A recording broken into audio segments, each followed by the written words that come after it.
Assalamualaikum warahmatullahi wabarakatuh. Selamat pagi, salam sejahtera untuk kita semua. Apa kabar anak-anakku sekalian? Semoga semuanya dalam lindungan Allah Subhanahu wa Ta'ala.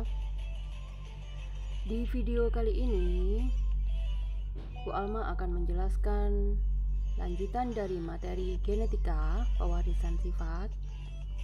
Untuk video kali ini, materi yang akan saya bahas adalah persilangan monohibrid dominan resesif dan persilangan monohibrid intermediate. Sebelum melanjutkan ke persilangan monohibrid dominan resesif maupun intermediate, saya akan menjelaskan tentang bunyi hukum Mendel 1 dan 2. Hukum Mendel 1 atau disebut juga hukum pemisahan secara bebas atau segregasi berbunyi bahwa pembentukan gamet dua gen yang berpasangan akan dipisahkan ke dalam dua sel atau gamet secara bebas. Sementara untuk hukum Mendel 2 atau disebut dengan hukum berpasangan secara bebas berbunyi bahwa pada pembentukan diri dari suatu pasangan akan secara bebas berkelompok dengan gen-gen lainnya yang berasal dari pasangan yang lainnya. Persilangan itu dibagi menjadi untuk yang SMP dibedakan menjadi dua yang akan dipelajari, yaitu persilangan satu sifat beda atau monohibrid. Hibrid itu persilangan, mono itu satu. Berarti persilangan monohibrid adalah persilangan satu sifat beda. Dan nanti kalian akan membahas juga persilangan dihibrid atau dua sifat beda. Di itu dua, hibrid itu persilangan. Untuk persilangan monohibrid dibedakan lagi menjadi dua, yaitu monohibrid dominan resesif dan monohibrid intermediate. Yang pertama akan saya bahas adalah persilangan monohibrid dominan resesif. Persilangan monohibrid adalah persilangan dua individu sejenis dengan satu sifat beda. Misalkan, saya menyilangkan mawar berbunga merah dominan M besar dengan mawar berbunga putih resesif M kecil. Sebelum saya tunjukkan bagan persilangannya, sedikit saya akan menjelaskan ulang ke kalian tentang genotip dan fenotipnya. Mawar merah berarti ini adalah fenotip karena bisa kalian lihat warna merah pada mahkota bunga itu disebut dengan fenotip dan genotipnya ditulis dengan M besar. Kenapa dia disebut dominan? Karena huruf besar biasanya menunjukkan sifat yang dominan. Dan mawar yang putih itu fenotip, ditulis dengan genotipnya M kecil.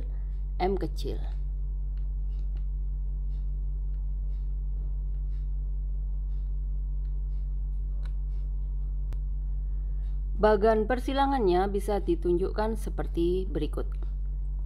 P itu menunjukkan parental. Jadi P1 berarti persilangan pertama dari induk pertama, parental 1. Genotipnya induk 1 M besar disilangkan dengan induk kedua M kecil. Di mana fenotip dari induk pertama adalah merah dan fenotip induk kedua adalah putih. Gamet dari M besar adalah 1 M besar. Sebenarnya ada dua gamet, M besar dan M besar, tapi kita tulis aja satu karena bentuk gametnya, formula gametnya sama. Dan Yang M kecil gametnya adalah M kecil. F1 filial 1 atau keturunan pertama atau anak dari persilangan pertama. Dari kedua gamet ini tinggal digabung, M besar dan M kecil kita gabung menjadi satu. Terbentuklah genotip keturunan pertama adalah M besar dan M kecil. Fenotipnya merah. Kenapa bisa fenotipnya merah? Karena genotip induk merah ini bersifat dominan terhadap induk yang putih. Artinya, satu M besar muncul, maka dia akan menutupi ekspresi fenotip dari M kecil. Itu yang disebut dengan M kecil atau fenotip putih itu bersifat resesif. Karena ketika M kecil muncul sendiri, tidak berpasangan, maka dia akan tertutupi oleh fenotip dari M besar. Apabila soal dari persilangan tadi dilanjutkan, misalnya jika F1 disilangkan sesamanya, berarti F1 tadi yang M besar, M kecil itu disilangkan dengan sama-sama M besar, M kecil. Maka kita buat P2, persilangan kedua. Berarti ini induk kedua. M besar, M kecil disilangkan dengan M besar, M kecil. Fenotip M besar, M kecil adalah merah dan satunya juga merah. Kita cari gametnya, berarti karena ini heterozigot, maka gametnya ada dua, M besar dan M kecil. Yang ini juga M besar dan M kecil. Bagaimana fenotip dan genotip keturunan dari persilangan kedua ini?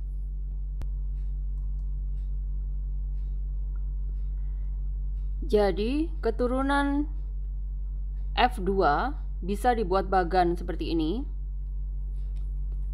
Gamet dari induk pertama ditulis di atas, M besar, M kecil. Gamet dari induk kedua ditulis di samping. Kemudian tinggal disilangkan. M besar dan M besar ditulis di sini.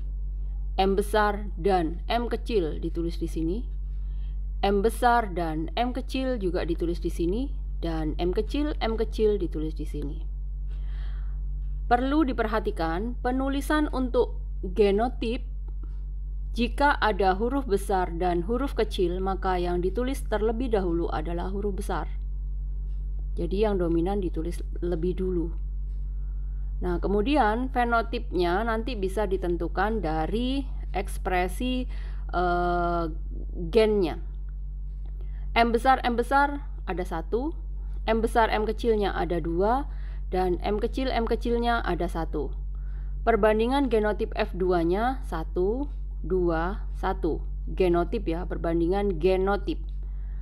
Sementara perbandingan fenotipnya, karena M besar dan M besar M kecil sama-sama memunculkan fenotip merah, maka di sini diketahui ada 3 bunga berwarna merah. Berarti warna merahnya ada 3 dan warna putihnya ada 1.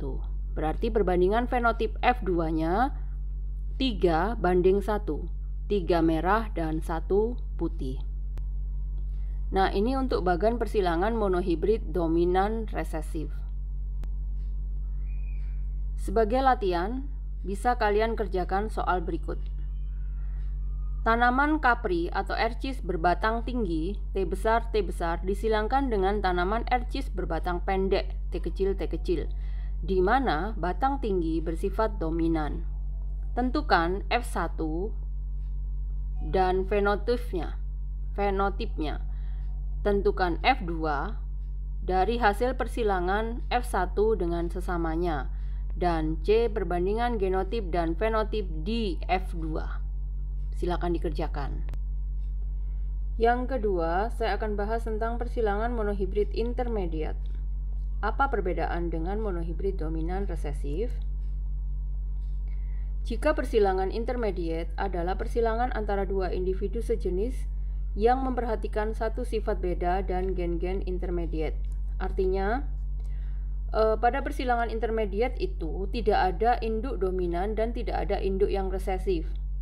Jadi di F1 itu muncul varietas baru, muncul fenotip baru yang berbeda dengan kedua induknya. Sebagai contoh, pada bunga pukul 4 antirinium majus berbunga merah, M besar disilangkan dengan bunga pukul 4 warna putih, M kecil. Bentuk persilangannya bisa kita gambarkan seperti ini. Bentuk persilangannya itu sama persis dengan persilangan monohibrid dominan resesif. Yang membedakan adalah di F1 fenotip yang muncul itu bukan merah.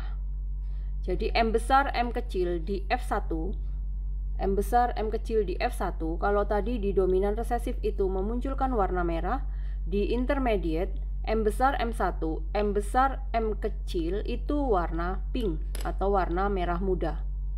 Hal ini menunjukkan tidak ada fenotip dari induk yang lebih dominan. Jadi M besar merah, M kecil putih itu tidak ada yang dominan dan tidak ada yang resesif. Karena di F1 muncul varietas baru atau fenotip baru, warna merah muda. Apabila F1 disilangkan sesamanya, jadi kita bikin P2, di mana P2-nya adalah F1 disilangkan dengan F1. F1 M besar M kecil disilangkan dengan M besar M kecil. Gametnya sama seperti tadi, sama persis. Di F2 juga kita bikin bagan seperti tadi, sama persis. Yang membedakan adalah perbandingan genotip F2-nya tetap sama, 1, 2, 1. Yang berbeda adalah perbandingan fenotip di F2. Merahnya 1, jadi M besar itu merah. Fenotip M besar M kecil itu merah muda, ada 2. Dan M kecil itu putih, ada 1. Jadi perbandingan fenotip pada persilangan intermediate di F2 1, 2, 1. Kalau perbandingan fenotip di F2 untuk dominan resesif adalah 3:1. Jadi perbedaannya ada di situ. Untuk soal latihan yang intermediate, kelinci berbulu hitam H besar disilangkan dengan kelinci berbulu putih H kecil, di mana persilangan tersebut bersifat intermediate. Nah, kuncinya di sini pasti akan dijelaskan sifat dari persilangan tersebut. Tentukan F1 dan fenotipnya, dan tentukan F2 jika F1 disilangkan dengan sesamanya. Kemudian yang C, rasio, genotip, dan fenotipnya. Oke, silahkan dikerjakan. Demikian tadi penjelasan tentang persilangan monohibrid dominan resesif dan persilangan monohibrid intermediate. Semoga bermanfaat buat kalian.